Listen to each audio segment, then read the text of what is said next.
let's move over to our favorite team in the Big Ten here, the Penn State Nittany Lions. Jose, go ahead and start on them for us.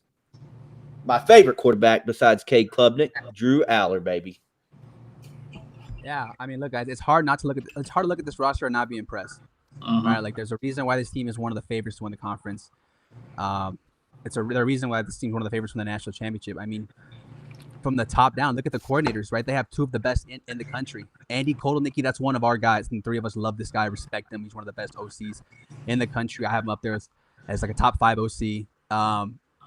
Responsible for Jalen Daniels' success at Kansas. At least he had a big hand in that.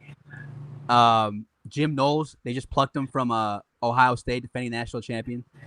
Jim Knowles, we've been singing this guy's praises since he was at Oklahoma State. I think he's one of the best DCs in the country. So when you look at the way the team's constructed from a coaching standpoint, it's fantastic. It doesn't get any better than that at the OC DC level, right? You look at the roster. I mean, they have two of the best running backs in the country. They may have the best running back tandem in the country, except for maybe the team we'll talk about last today in Notre Dame. But you look at Nick Singleton and Katron Allen. I mean, again, this tandem is ridiculous. It reminds me of last year's Ohio State team, right? When they had Quinshawn Jenkins and Travion Henderson, right? They had two legitimate running backs. When one got tired, the other one come in. You don't really miss a beat. So I like the way they constructed the roster from that point. Receivers. Last year, we talked about how this was going to be their downfall. They had no real talent out there. Well, they addressed that in the portal. They brought in Kyron Hudson from SC, who I kind of like. Trevor Pena from Syracuse, who I liked a lot. I thought he was a dog over there. That should be a really, really good haul for them. Now, they needed to replace Tyler Warren.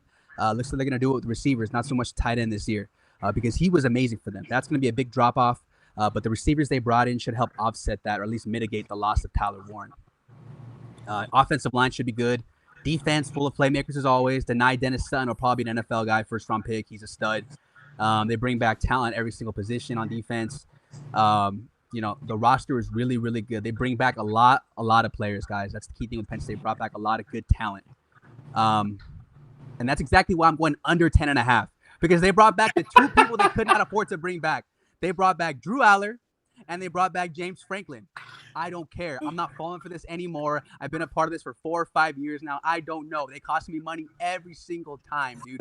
In a big game, you cannot trust Drew Aller. You cannot trust James Franklin. The only time we've seen Drew Aller play well in a big game was the Big Ten National Championship game last year against Oregon. And I'll admit it, he played fantastic. He balled out. I think we all remember that game, right? He looked amazing. That was the quarterback we expect to see Drew Aller every single week, okay? He played his ass off in that game.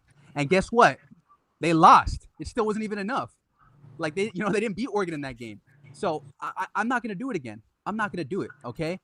James Franklin needs to win legitimate games to save his job this season. I'm sorry. For the money that's being pumped into this program, for the expectations that are set, for the roster they have year in, year out, and the coaches they have year in, year out, you need more results, okay? I mean, look at the team last year. Yeah, they won. They made the CFP. But the 4 best teams they played from a talent perspective was Notre Dame, Oregon, Ohio State, and SC. And guess what? They lost all of them.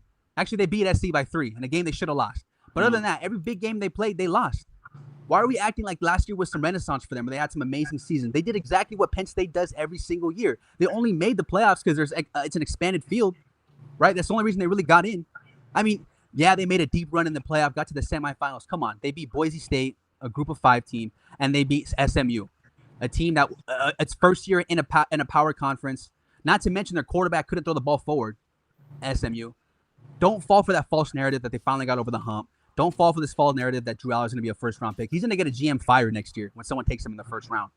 I'm sorry. I'm done. I'm out. I'm not doing this again, okay?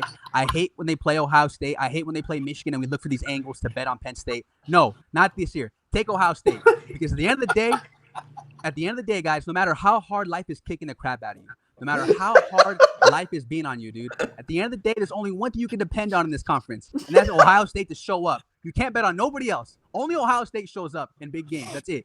Take Ohio State when they play Penn State. I'm telling you right now. I don't care what the spread is. I'm laying it. Under 10.5. Out. I don't care. So yeah, I do. I do think one of these top 3 teams have to be out between Ohio State, Penn State, and Oregon. And I think Oregon's schedule is much easier. So I'm also out on Penn State. I know they're receiving a lot of love and hype, but I'm out. I don't think they get in this year. I think they lose 2 games. They don't get in the title game, and that's not going to be enough for them to get in. they might even lose 3 games. But yeah, I'm out on Penn State because I think Ohio State and Oregon will get in. And speaking of Oregon, let's move over to them. Big T, go ahead and break down the Ducks for us. Yeah, I also just want to say real quick, it's going to hurt real bad. It's going to hurt real bad when we all bet Penn State again, because I'm telling you right now, we're all going to do it. Oh, I know we will. That movie. I promise you right now, I'm making a promise on this podcast right now. I will not do that. I will not do it. In that movie Draft Day, Jose's got a little sticky note right now saying it was always Ohio State. And he's got it folded up, and he's going to look at it on the day they play Penn State. No, see, listen. It used to be Penn State for us, right? It used to be Penn State until we all came to the dark side and started betting Ohio State. Why would we ever go back? Why would we ever go back, dude? It's so much fun betting on Ohio State, a team that actually plays for your dollar. If you think about it, like in the last, 20 years of our life, pretty much our entire lifetime, every single blue blood, right? Like USC, Texas, Notre Dame, Michigan, like LSU, all these blue bloods, they've all had up and down seasons, right? Like I remember a time when Texas was trash, right? When Notre Dame wasn't good, when USC wasn't good, and LSU wasn't good, Michigan wasn't good. We can all remember that. The only team that's a blue blood that's been good every single year is Ohio State. I can't remember a time they were bad. Can you guys? Like, this team is always good. So I'm done with Penn State. I'm off their train. I'm on Ohio State. They're good every year. Take Ohio State.